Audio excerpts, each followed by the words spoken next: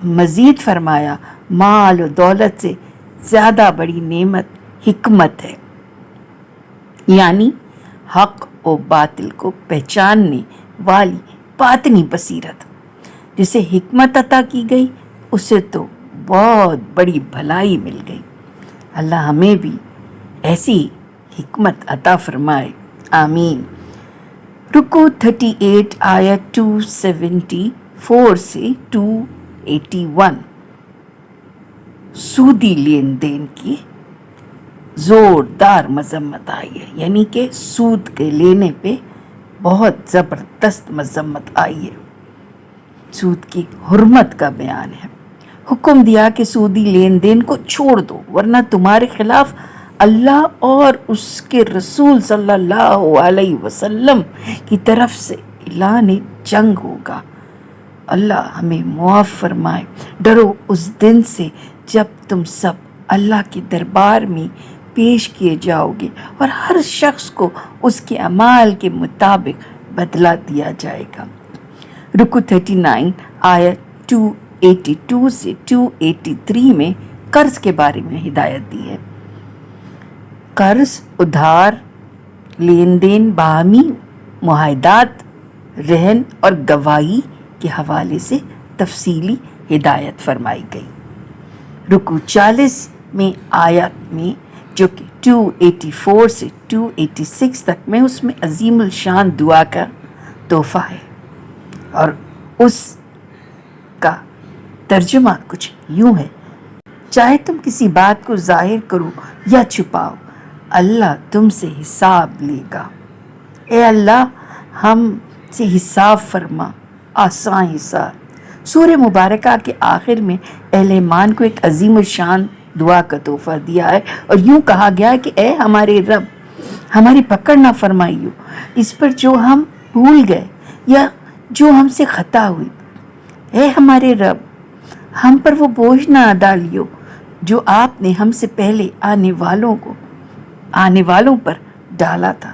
اے ہمارے رب، ہم پر ایسا بوجھ نہ ڈالیے جو ہم اٹھا نہ سکے، اور ہم سے درگزر فرمائیے اور ہماری بخشش فرمائیے اور ہم پر رحم فرمائیں۔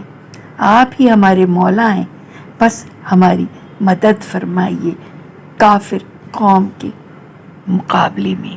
اور یہاں سورہ بقرہ کا اختتام ہوتا ہے اور سورہ آل عمران کا پہلا رکوع شروع ہوتا ہے، جس میں کشمکش حق و باطل میں صبر و تقوی کی تلقین ہے۔ رکوع 1 میں جو آیت 1 سے 9 تک میں آیا ہے، وہ قرآن کی ہر آیت حق ہے، خواہ ہمیں سمجھ میں آئے یا نہ آئے۔ پہلے رکوع میں عظمت قرآن حکیم کا بیان ہے۔ قرآن حکیم نہ صرف حق پر مبنی کتاب ہے، بلکہ اب یہی کتاب حق و باطل میں فرق کی کسوٹی ہے۔ اس میں کچھ آیات بالکل واضح ہیں جو کہ قرآن کی تعلیمات کی بنیاد ہیں۔ کچھ دوسری آیات میں جو متشابہ ہیں، یعنی کہ ہماری ناقص عقل کے لیے انہیں سمجھنا ذرا مشکل ہے۔ جن دلوں میں ٹیڑھ ہوتا ہے وہ متشابہ آیات ہی کو اپنے غور و فکر کا موضوع بناتے ہیں اور ان کی خود ساختہ تعویل کرتے ہیں تاکہ کوئی فتنہ اٹھ سکے۔ البتہ علم میں پختگی رکھنے والے لوگ کہتے ہیں کہ قرآن کی ہر آیت، خواہ اس کا فہم ہماری عقل میں آئے یا نہ آئے، حق ہے، کیونکہ اسے ہمارے رب نے نازل کیا ہے اور وہ اپنے رب سے دعا کرتے ہیں۔ ترجمہ کچھ یوں ہے: اے رب، ہمارے ہدایت دینے کے لیے بعد ہمارے دلوں کو ٹیڑھا نہ کر دیجیے گا اور ہمیں اپنے پاس سے رحمت عطا فرمائیے گا، بے شک آپ ہی عطا فرمانے والے ہیں۔ رکوع 2 میں آیت 10 تا 20 آخرت کی نعمتیں ابدی اور اعلیٰ ہیں۔ اس میں واضح کیا گیا ہے بیویوں، اولاد، مال، دولت، سونے چاندی، کھیتوں اور دیگر اسباب دنیا کی محبت انسان کے لیے مزین کر دی گئی ہے۔ انسان کے لیے امتحان یہ ہے، آیا وہ ان دنیاوی محبت کو ترجیح دیتا ہے یا آخرت کی نعمتوں کا طلبگار بنتا ہے۔ دنیاوی نعمتیں وقتی اور گھٹیاں ہیں، جبکہ آخرت کی نعمتیں ابدی اور اعلیٰ ہیں۔ آخرت کی نعمتیں ان متقیوں کو ملیں گی جو اللہ سے ڈرنے والے، اس کی بندگی کرنے والے اور خاص طور پر سحر کے وقت نماز تہجد کے ساتھ بخشش مانگنے والے ہیں۔ اس رکوع میں یہ اعلان بھی کیا گیا کہ اللہ کے نزدیک صرف اسلام ہی دین حق ہے جو انسان کے انفرادی اور اجتماعی تمام معاملات کے لیے ہدایت دیتا ہے، چونکہ دیگر الہامی مذاہب میں تحریف ہو گئی ہے، اس لیے اللہ کی نگاہ میں ان کی حقانیت ختم ہو چکی ہے۔ رکوع 3 میں آیت 21 سے 30 میں مومن کافروں کو دوست نہ بنائے، بڑی سختی سے نصیحت کی گئی ہے کہ مومنوں کو چاہیے کہ وہ مومنوں کے مقابلے میں کافروں کو دوست نہ بنائیں۔ جس نے ایسا کیا اس کا اللہ سے کوئی تعلق نہیں۔ ہاں، اگر جان کو خطرہ ہو تو پھر ظاہری طور پر دوستی کی جا سکتی ہے، لیکن بہتر ہے کہ انسان کافروں سے ڈرنے کے بجائے اللہ سے ڈرے اور عظمیت کی راہ اختیار کرے۔ رکوع 4 آیت 31 سے 41 میں اللہ بغیر اسباب کے بھی عطا کر دیتا ہے۔ سبحان اللہ۔ بیان کیا کہ حضرت مریم سلام اللہ کی والدہ نے یہ نظر مانی تھی کہ میرے ہاں جو بھی اولاد ہوگی میں اسے خدمت دین کے لیے وقف کر دوں گی۔ ایسے نظر ماننے والوں کے ہاں بیٹی کی ولادت ہوتی تھی، لیکن اللہ نے انہیں حضرت مریم سلام اللہ علیہ جیسی بیٹی عطا فرمائی۔ اللہ نے ساتھ ہی بشارت دی کہ اس بیٹی جیسا کوئی بیٹا ہو ہی نہیں سکتا۔ اللہ نے اسے تمام جہاں کی عورتوں پر فضیلت دی ہے۔ حضرت مریم سلام اللہ علیہ کو خدمت دین کے لیے وقف کر دیا گیا اور حضرت زکریا علیہ السلام نے آپ کی بہت عمدہ تربیت کی۔ حضرت زکریا علیہ السلام جب بھی حضرت مریم سلام علیہ کے پاس آئے تو ان سے علم و حکمت کی بہت اعلیٰ نکات سنتے اور حیران ہوتے تھے کہ تنہائی میں ان کے پاس علم و حکمت کی یہ اعلیٰ موتی کہاں سے آتے ہیں۔ ایک بار حضرت مریم سلام علیہ سے پوچھا، یہ کہاں سے سیکھے؟ انہوں نے جواب دیا، یہ اللہ کی طرف سے ہے، اللہ بغیر اسباب کے بھی تو عطا کرتا ہے۔ یہ جواب سن کر حضرت زکریا علیہ السلام کے دل پر چوٹ پڑی اور فوراً اللہ سے دعا کی، اگرچہ میری بیوی بانجھ، میں بوڑھا ہو چکا ہوں، لیکن تو بغیر اسباب کے بھی تو دے سکتا ہے، مجھے ایک بیٹا عطا فرما جو میرے بعد حق کی تبلیغ کے مشن کو جاری رکھے۔ اللہ نے انہیں حضرت یحییٰ جیسا بیٹا عطا فرمایا۔ اللہ ہمیں بھی اپنے فضل سے نعمتیں عطا فرمائے، آمین ثم آمین۔ رکوع 5 آیت 42 سے 54 تک میں حضرت عیسیٰ علیہ السلام کی ولادت مزانہ طور پہ بغیر والد کے ہوئی تھی۔ پھر ان کے ہاتھ سے ظاہر ہونے والے بہت سے معجزات کا بیان ہے۔ ان کی اس پکار کا بھی ذکر ہے جس کا ترجمہ یوں ہے، کون ہے جو اللہ کے لیے یعنی اس کے دین کی نصرت کے لیے میرا ساتھ دے گا۔ محض چند افراد نے ان کی دعوت قبول کی اور اللہ کی فرما برداری اور اس کے دین کی سر بلندی کے لیے حضرت عیسیٰ کا ساتھ دینے کا اعلان کیا۔ رکوع 6 میں آیت 55 تا 63 حضرت عیسیٰ علیہ السلام کے مان پر اٹھائے جانے کا بیان آتا ہے کہ حضرت عیسیٰ کو تسلی دی گئی کہ اللہ ان کی حفاظت خود فرمائے گا، انہیں آسمان پر اٹھا لے گا اور ان کے دشمنوں کو دنیا اور آخرت میں عذاب سے دوچار کرے گا۔ رکوع 7 میں آیت 64 سے 71 میں دعوت کی بنیاد مشترکہ باتوں کو بناؤ۔ اہل کتاب کو دعوت دی گئی کہ آؤ ہم سب آسمانی کتابوں کو مشترکہ تعلیم کو قبول کر کے اختلافات ختم کر لیں۔ وہ مشترکہ تعلیم یہ ہے کہ اللہ کے ساتھ کسی کو شریک نہ ٹھہرائیں اور اس کے ہر حکم کے سامنے سر تسلیم خم کر دیں۔ گویا جب بھی کسی فریق کو دعوت دینی ہو تو دعوت کی بنیاد ایسے نکات کو بنایا جائے جو دونوں فرقین کے درمیان مشترک ہو۔ اہل کتاب کی محرومی کہ انہوں نے اس دعوت کو قبول نہ کیا بلکہ دوسروں کو بھی توحید کی راہ سے روکنے کا جرم کیا۔ رکوع 8 آیت 72 سے 80 تک میں یہودیوں کی سازش اور گمراہی کا ذکر آیا ہے۔ یہود کی ایک سازش اور گمراہی کا کچھ اس طرح سے ذکر ہے کہ انہیں اس بات پر شدید غصہ تھا کہ جو بھی مسلمان ہوتا ہے وہ اس دین پر قائم رہتا ہے اور اسے چھوڑتا نہیں۔ انہوں نے سازش کے تحت طے کیا کہ ہم صبح کے وقت ظاہری طور پر اسلام قبول کر لیں گے اور شام کے وقت اسلام کو چھوڑنے کا اعلان کریں گے تاکہ اسلام کی جو کریڈیبلٹی ہے، جو ساکھ ہے، وہ متاثر ہو، اور کچھ لوگوں کے دلوں میں اس کے حوالے سے شکوک و شبہات بھی پیدا ہو جائے۔ اس رکوع میں یہود کی ایک گمراہی بھی بیان فرمائی۔ ان کا دعویٰ تھا کہ ہم غیر یہودیوں کے ساتھ ہر قسم کی زیادتی کر سکتے ہیں اور اس پر اللہ ہمیں سزا نہیں دے گا۔ شریعت پر عمل صرف یہود کے درمیان ہوگا، غیر یہودیوں کے لیے کوئی شریعت نہیں۔ اللہ نے ان کے اس دعوے کو جھوٹ قرار دیا اور انہیں دردناک عذاب کی وعید سنائی۔ اللہ کا ضابطہ تو یہ ہے کہ جو بھی ایمان لائے گا اور تقوی کی روش اختیار کرے گا، اللہ اسے ضرور نوازے گا، خواہ وہ کسی نسل، کسی رنگ کا بھی کیوں نہ ہو۔ آخری رکوع میں تیسرے پارے کے جو کہ رکوع 9 ہے، آیت 81 سے 91، 9ویں رکوع میں انبیاء کرام علیہ السلام سے لیے گئے ایک عہد کا ذکر آتا ہے۔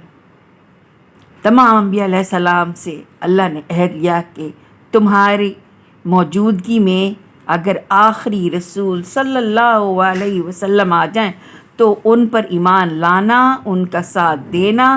تمام انبیاء علیہ السلام نے اقرار کیا ہم ایسا ہی کریں گے۔ اب جو لوگ بھی انبیاء علیہ السلام کے نام لیوا ہیں ان پر لازم ہے کہ وہ اپنے انبیاء کے کہے گئے عہد کی پابندی کریں۔ یہودیوں اور عیسائیوں کو چاہیے کہ اپنے انبیاء علیہ السلام کی عہد کا پاس کرتے ہوئے نبی اکرم صلی اللہ علیہ وسلم پر ایمان لائیں اور دین اسلام کو قبول کر لیں۔ اس رکوع میں خبردار کیا گیا کہ اگر کسی نے دین اسلام کو قبول نہ کیا تو اللہ یہ روش ہرگز قبول نہیں کرے گا۔ ایسے لوگوں پر اللہ کی طرف سے دنیا میں لعنت اور آخرت میں دردناک عذاب ہوگا۔ ہاں، اگر وہ توبہ کر لیں، نبی پاک صلی اللہ علیہ وسلم پر ایمان لا کر اسلام کو قبول کر لیں گے تو پھر اللہ کے ہاں ان کی بخشش کی صورت پیدا ہو جائے گی۔ سبحان اللہ۔ اللہ پاک دیکھیے کہ ہمیں کتنے موقع دیتا ہے، کتنا اسپیس دیتا ہے، یہ آپ نے سنا ہی ہے۔ ہم آج تیسرے پارے کا اختتام یہاں کرتے ہیں۔ انشاءاللہ اگلی ویڈیو میں چوتھے پارے کا خلاصہ لے کے آپ کی خدمت میں حاضر ہوں گے۔ اگر آپ نے ابھی تک بابل ذکر اسلامک چینل کو سبسکرائب نہیں کیا ہے تو کائنڈلی بیل آئیکن کو کلک کیجئے، پسند آئے پلیز لائک بھی کیجئے، شیئر بھی کیجئے، صدقہ جاریہ ہے، اور اس خلاصے کو خود بھی سنیے، سمجھیے اور آگے پھیلائیے۔ اللہ حافظ۔ پاکستان زندہ باد۔